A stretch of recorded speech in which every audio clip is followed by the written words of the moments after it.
Igual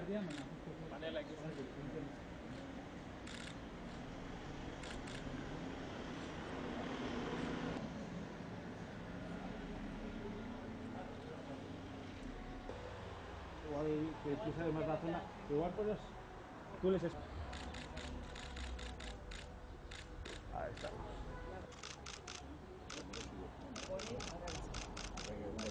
Batean botakin etorri bagara.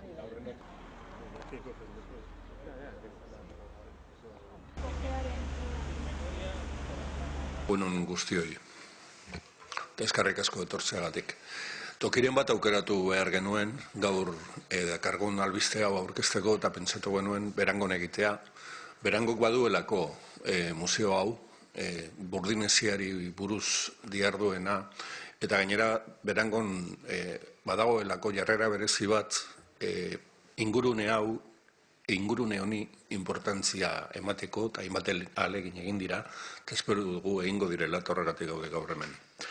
Eta gaur, eman ditugun albisteak danak dira Burdinesiaren ingurukoak. Alde batetik, aurkeztu nahi dizuegu Burdinesia babesteko Jaurlaritzak onartu duen dekretua. Jaurlaritzak kultura ondasun bezala onetsi du, Bizkaiko lurraldearen defentsarako sortu zen egitura historiko hau, eta monumentu multzo kategoria eman dio. Eta azaldu nahi dizuegu zergatik eman den pausu hori eta zeintzuk diren erabaki horren ondorioak. Era berean, gogora institutua hainbat ekimen egiten ari da Burdinesiaren inguruan eta iruditu zaigu ekimen hau, ekitaldi hau ere egokia dela horren berri emateko. Bai dekretua eta bai gogora eta udalak aurrera eramaten ari diren neurriak testuinguru jakin batean abiatu ziren. 2017ko uztailean, Inigo Urkullu lehendakariak lankidetza protokolo bat aurkeztu zuen Burdinesia mantentzeko eta Burdinesiari daukan importantzia emateko. Eta Eusko Jaurlaritzak, Araba eta Bizkaiko aldundiek eta 33 udalek sinatu zuten protokolo hura. Horri esker, eta arrezkero egin den lanari esker, posible izan da Burdinesia babesteko dekretua onartzea. Eta baita ere, Burdinesia balioesteko egiten ari diren ekimenai garrantzia emateko. La primera noticia, por tanto, consiste en anunciar que el Gobierno vasco ha publicado ya en el Boletín Oficial la calificación como bien cultural, con categoría de conjunto monumental, del Cinturón de Hierro y las defensas de Bilbao. Esta decisión, la aprobación del decreto, así como todas las iniciativas de dar importancia y puesta en valor de este cinturón de hierro son consecuencia del protocolo que el lehendakari Urkullu, las diputaciones de Álava y Vizcaya y 33 ayuntamientos firmaron con el lehendakari Urkullu en julio de 2017. El objetivo de la calificación como conjunto monumental es básicamente destacar y recuperar el valor patrimonial que tiene esta defensa. Es recuperar su significado histórico y proteger desde el punto de vista material esta infraestructura. Y es importante precisar y detallar dónde y en qué consiste el valor patrimonial de este cinturón de hierro. Por un lado, hay que destacar la importancia que tuvo como infraestructura militar defensiva, así como también la importancia que adquirieron elementos como su planificación, su construcción, su coste o la forma en la que se ejecutó. También tienen importancia las implicaciones de todo tipo que tuvo, implicaciones sociales, militares y de propaganda, tanto antes como después de la guerra. Aunque han pasado algunas décadas, se conservan aún estructuras cargadas de significado histórico y patrimonial. Son estructuras que mantienen su valor para explicar lo que sucedió y para ayudarnos a comprender mejor nuestro pasado. Por lo tanto, queremos reivindicar, en primer lugar, el valor material de este patrimonio, pero también los aspectos culturales, históricos e inmateriales que rodean al mismo. Por todo ello, hemos tomado esta decisión por considerar que conserva valores que justifican su calificación como conjunto monumental. Hemos hablado de valores históricos, pero qué duda cabe que tiene también un significado emocional muy importante para una gran parte de la ciudadanía y tiene también un valor como símbolo de libertad. y de recuerdo y reivindicación de los valores democráticos y de convivencia. Pero es también destacable la buena conservación de muchos de sus elementos y la existencia de pocas estructuras militares semejantes en otros lugares.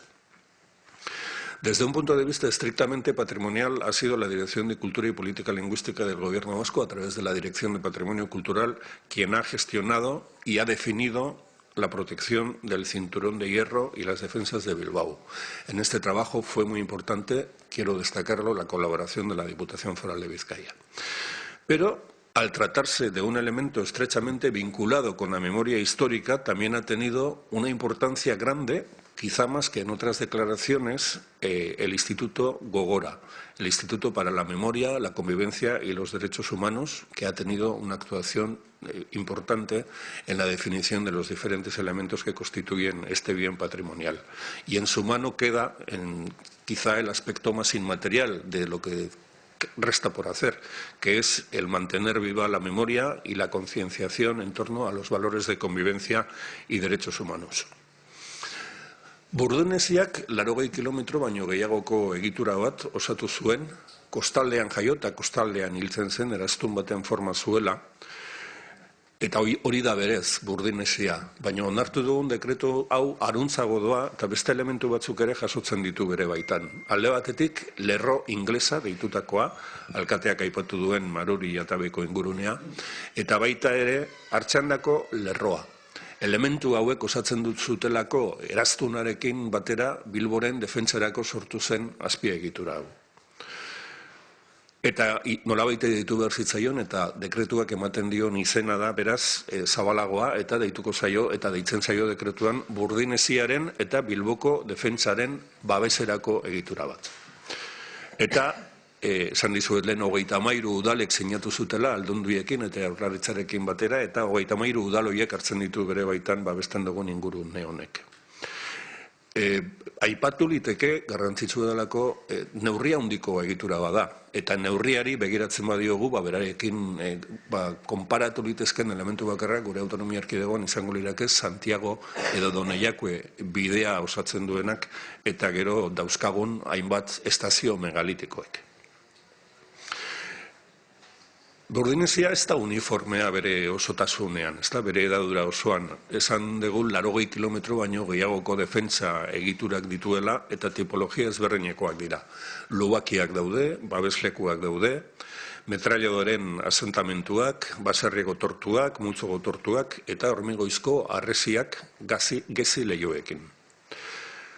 Eta elementu era askotako errealitateak ezagutzen ditugu. Ez da beraz, etzen modu uniforme batean planifikatu bere garaian eta ez ziren planifikatutako gauza guztiek aurrera eraman. Orduan horrek ere badu bere garrantzia klasifikazioa begiterakoan. Garrantzia handiagoa hartzen dute dentsitate handiagoa duten guneek eta beste batzuetan txikiagoa izango da geratzen diren lekukotza horiek txikiagoak direlako. En todo caso, se ha optado por la declaración de todo el conjunto como elemento patrimonial único. Se hacía necesaria la reivindicación del cinturón de hierro, de todo el cinturón de hierro, como un elemento patrimonial que va más allá de lo material. Y se ha considerado una especie de escenario llamado línea cero, que sería una concepción general o imaginaria de lo que era el cinturón de hierro como elemento histórico patrimonial. Por lo tanto, esa línea cero no tiene en su conjunto un reconocimiento especial, pero nos ayuda a detectar los diferentes núcleos que se conservan y a aplicar un diferente nivel de protección a cada uno de ellos. Porque, bueno, el principal objetivo de esta declaración, a través del decreto del conjunto monumental, es el de preservar lo que conservamos para que las generaciones futuras lo sigan conociendo y les ayude a interpretar la historia pasada. El cinturón, voy a llamarlo así, tiene 3 niveles de reconocimiento, de calificación y de uso. Hay una zona primera que es de especial protección y lo constituyen aquellas zonas que son consideradas como hitos principales, ¿no?, para comprender el cinturón de hierro. Son más de 300 elementos protegidos, muchos de ellos en 16 núcleos y, bueno, hablan de la importancia y de la densidad del lugar reconocido. Se establece, además de la calificación del propio objeto, del propio espacio, un área de 5 metros alrededor y dentro de este tipo de protección se incluyen búnkeres, refugios, puestos de tiradores o caseríos fortificados.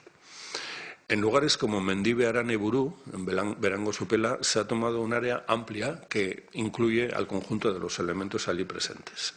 Estos elementos de este nivel 1 son los que ofrecen o los que cuentan con un nivel de protección más elevado y para cualquier actuación en ellos será preciso contar con la autorización de la Diputación Foral de Vizcaya.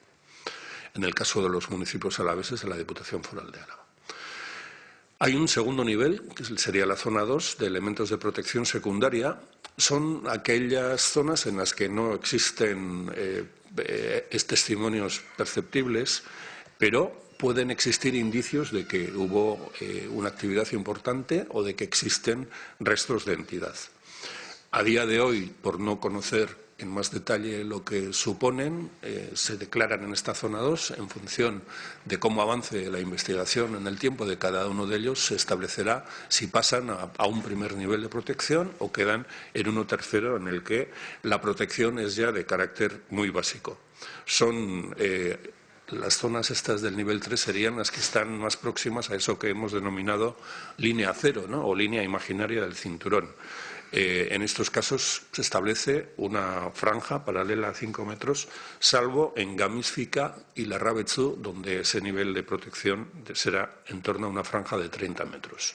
En estos casos la protección es la menor y se permite prácticamente todo tipo de actividad. Ahora sí se exige que lo que se vaya a hacer se haga de forma documentada.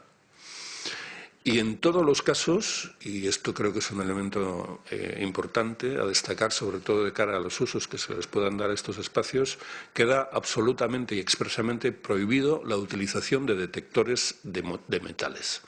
Porque nos consta que, que hay personas que recurren a estos detectores para visitar estas zonas y obtener elementos que consideramos que deben ser preservados o por lo menos analizados.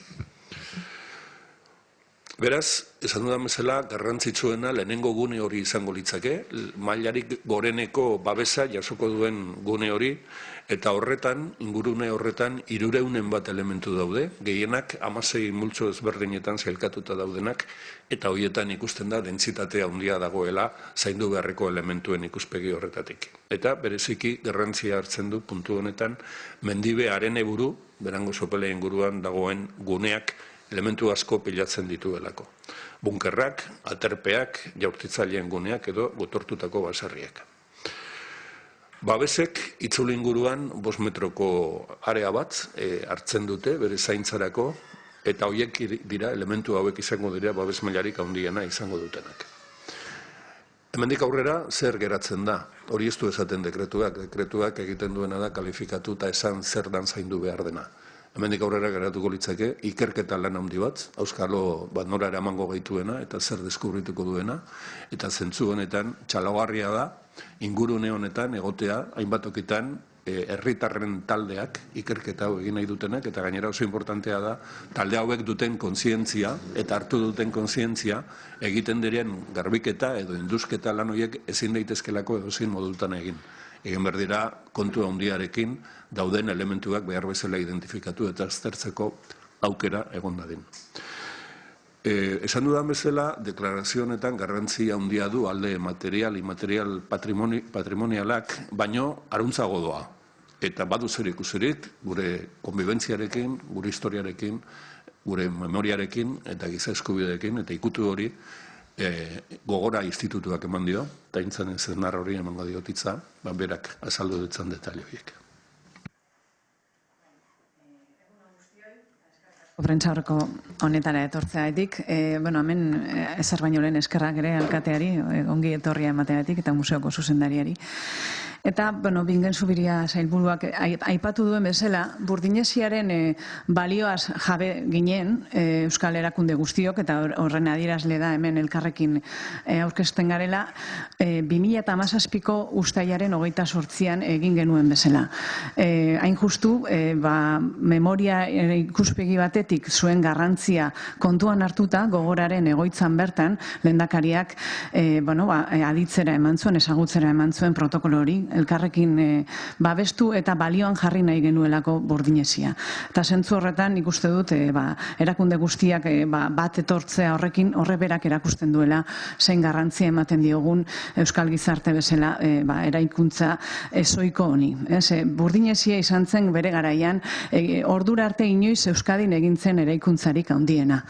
Eta gainera egintzen egoera oso zail batean eta helburu nagusia, helburu militarrak alde batera utzita, noski horri ere bazituen, zen Bilbon oraindik pilatzen zen populazio zibila babestea.